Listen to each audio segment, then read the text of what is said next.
Don't judge a book by its cover adalah quote terbullshit yang terkenal selama beberapa abad. Ini adalah kutipan bijak yang menginspirasi orang buat jangan menilai orang dari penampilan. Bener, bagus, tapi nggak realistis. People do judge by its cover. Apalagi kita hidup di lingkungan yang sampul adalah segalanya. Lo ganteng, lo cantik, lo aman. Orang ketipu trading sampai miliaran karena apa? Sampulnya, influencernya muda, kaya, tukang goblok-goblokin orang, nggak suka nge-gym. Orang-orang pada suka drakor karena apa? Sampulnya, ceweknya cantik-cantik, cowoknya nggak kalah cantik. Mungkin kamu ngeklik video ini juga karena sampulnya kan? Cuma butuh waktu kurang dari 10 detik buat orang lain nyimpulin siapa kita, berapa saldo rekening kita, sampai seberapa layak kita dihormati. Ngeri nggak tuh? Itu skill yang nggak semua orang punya. Ada orang-orang yang bisa mentransformasi persepsi orang lain cuma modal ganti pakaian. Tapi ya, ada juga yang mau pakai baju semahal apapun, tetap aja dipandang sebelah mata. Karena fitur fisik yang nggak sesuai standar.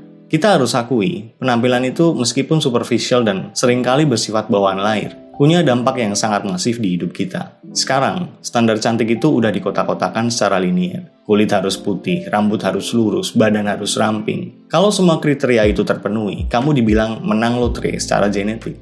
Turun-temurun selama beberapa abad, kita diprogram secara biologis untuk mengagumi simetri dan kemudahan. Lalu datanglah industri dengan segala kepentingannya yang kemudian membungkusnya dengan standar yang sangat spesifik dan sempit. Lihat hasilnya. Kita jadi terobsesi sama citra yang sebenarnya bukan diri kita yang asli. Kita terobsesi sebuah konstruksi yang sengaja dibangun untuk dijual. Terus apakah kita yang terlahir dengan fisik yang nggak menarik? Emang nggak punya harapan? Kalau kamu pikir foto-foto estetik di media sosial atau papan reklame di sepanjang jalan itu adalah representasi dari kesempurnaan dan kebahagiaan, trust me, itu kamu lagi kena prank. Percaya nggak kalau saya bilang, foto-foto yang kamu lihat itu bukan potret manusia. Itu adalah sebuah konstruksi. Hasil kerja keras dari tim profesional di belakangnya. Penata rambut, makeup artist, fotografer, sampai editor yang skill Photoshopnya bisa ngubah bentuk hidung, ngalahin dokter rinoplasti. Lucunya, banyak dari kita yang ngabisin waktu berjam-jam di depan cermin, ngerasa benci sama diri sendiri, karena nggak bisa terlihat kayak konstruksi tersebut. Padahal kalau ketemu langsung sama modelnya sendiri pun belum tentu kelihatan kayak gitu. Bahkan ada statistik yang menyebutkan kalau sebagian besar remaja perempuan nggak suka sama tubuh mereka sendiri. Dan angka itu makin naik seiring bertambahnya usia. Kenapa? Karena industri emang butuh kita ngerasa jelek. Biar apa? Biar produk mereka laku. Kalau semua orang udah ngerasa cukup sama dirinya sendiri, industri skincare atau klinik bedah plastik bakal gulung tikar besok pagi. Kita sering bilang yang penting kan inner beauty. Tapi coba cek, apa yang jadi syarat utama kalau ada lowongan kerjaan? Berpenampilan menarik. Menarik berarti apa? Tinggi, putih, mulus. Kita terjebak dalam siklus di mana kita ngejar sesuatu yang secara biologis nggak mungkin dicapai oleh semua orang. Kamu pengen punya fisik sempurna kayak model atau artis drakor. Itu sama halnya kayak kamu orang biasa. Tiba-tiba pengen jadi Habib, itu di luar kendali genetikmu. Ya bisa sih tiba-tiba jadi Habib, tapi baik. Banyak orang mikir, coba paha gue kecilan, atau rambut gue shining shimmering, gue pasti lebih bahagia. Oh iya, pengen tahu faktanya? Para artis atau model-model yang punya paha kecil dan rambut paling berkilau, itu kadang justru orang-orang yang paling insecure di planet ini. Mereka harus mikirin penampilan mereka setiap detik, karena itu adalah aset dagang mereka. Itu yang mereka jual. But they're only one half of the story, because the thing that we never say on camera, that I have never said on camera, is I am insecure. And I'm insecure because I have to think about what I look like every day.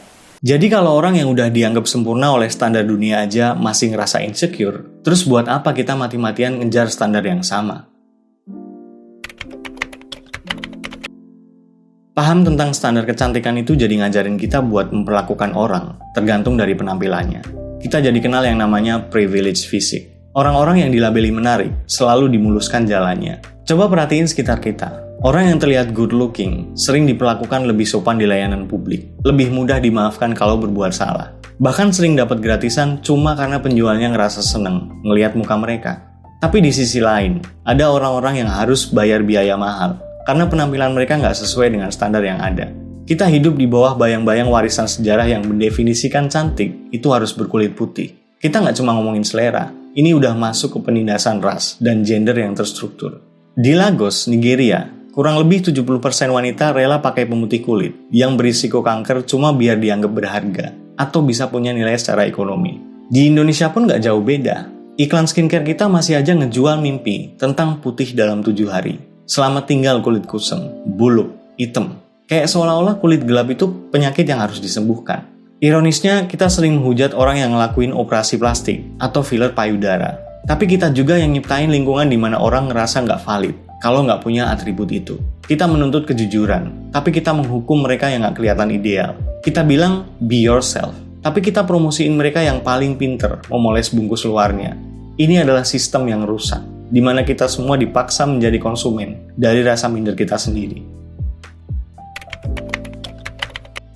Masalah standarisasi fisik ini nggak akan terselesaikan meskipun kita boikot pabrik kosmetik atau rame-rame nurunin rating aplikasi filter muka di HP kita.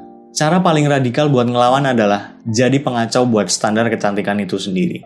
Kita harus mulai sadar kalau nilai diri kita nggak bisa ditentuin oleh opini orang lain, yang bahkan nggak kenal siapa kita sebenarnya.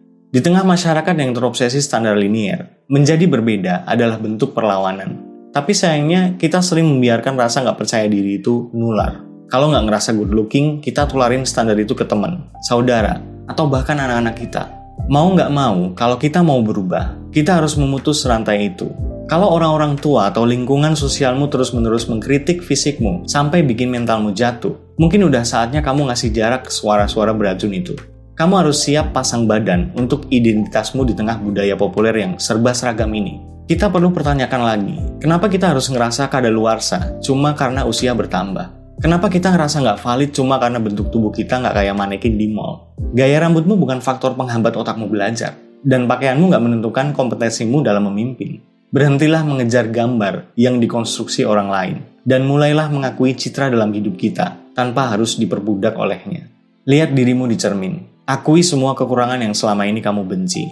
Berbanggalah, karena itu bukan konstruksi digital, dan itulah yang bikin kamu nyata. Terakhir, besok pas kamu keluar rumah, cobalah buat nggak ngasih perlakuan istimewa cuma ke mereka yang good looking. Kasih apresiasi dan pelayanan yang sama ke mereka yang nggak terlihat standar.